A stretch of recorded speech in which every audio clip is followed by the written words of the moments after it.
Assalamualaikum warahmatullahi wabarakatuh. My name is Davito, and today I'm going to explain the material of semantic, meaning, and cognition.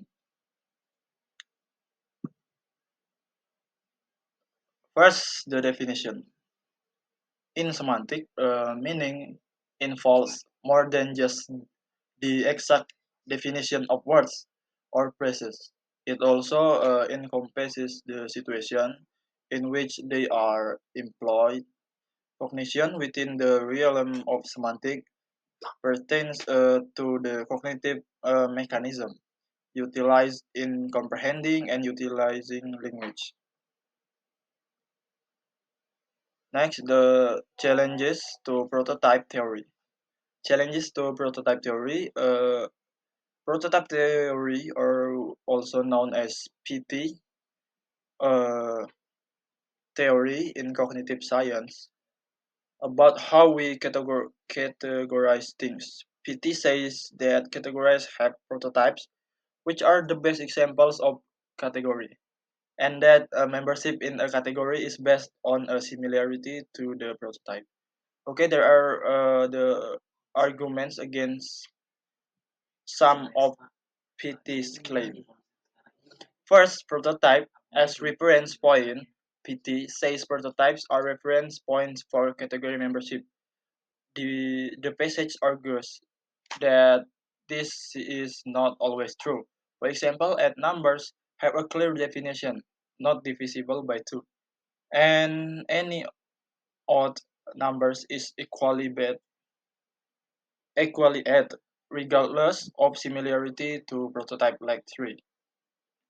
Next, graded membership versus graded structure. PT says categories with a clear prototype have a graded membership. Some members are more typical than the others. These categories can still have clear boundaries. All eight numbers are equally in the category. Next, fuzzy category boundaries. PT says category boundaries are fuzzy.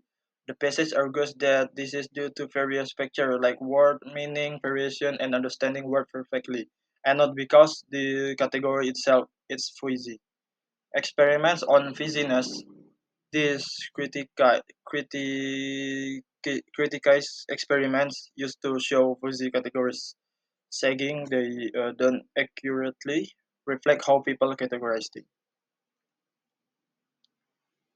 Next, semantic and prototype theory.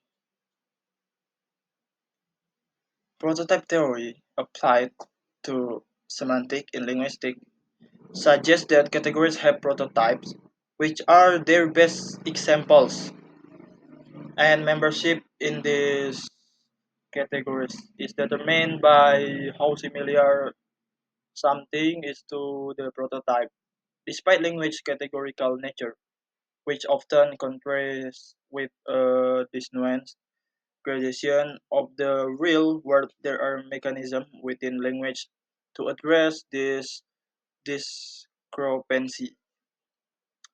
Hedges words like kind of that introduce fizziness into categorization. The Futon is kind of matrix. Hedges don't indicate fuzzy boundaries.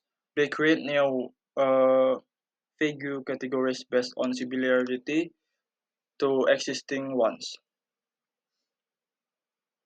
And next, lexical differentiation. Language develop new words to represent specific distinction within a broader category. In the domain of color, for example, we have basic terms like blue and more specific terms like crimson or real to capture final variation. And next, quantification.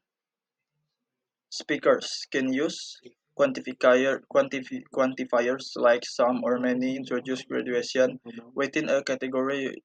Some the eggs are raw.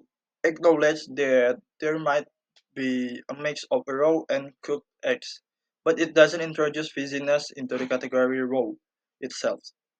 The category is still black and white. raw or not raw, but the quantification refers to the proportion of members within the category.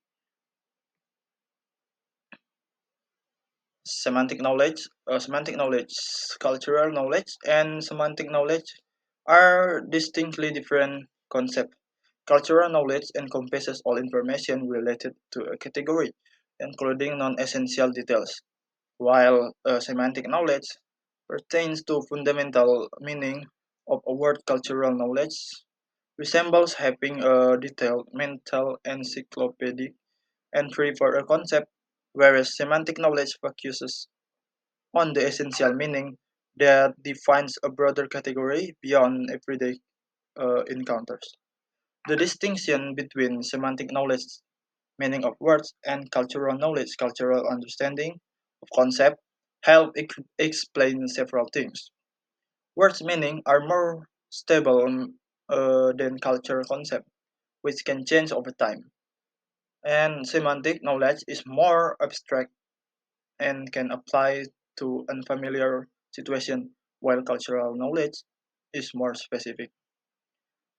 Separating these two helps us communication, as shared cultural knowledge fills in the gaps of what's not explicitly said.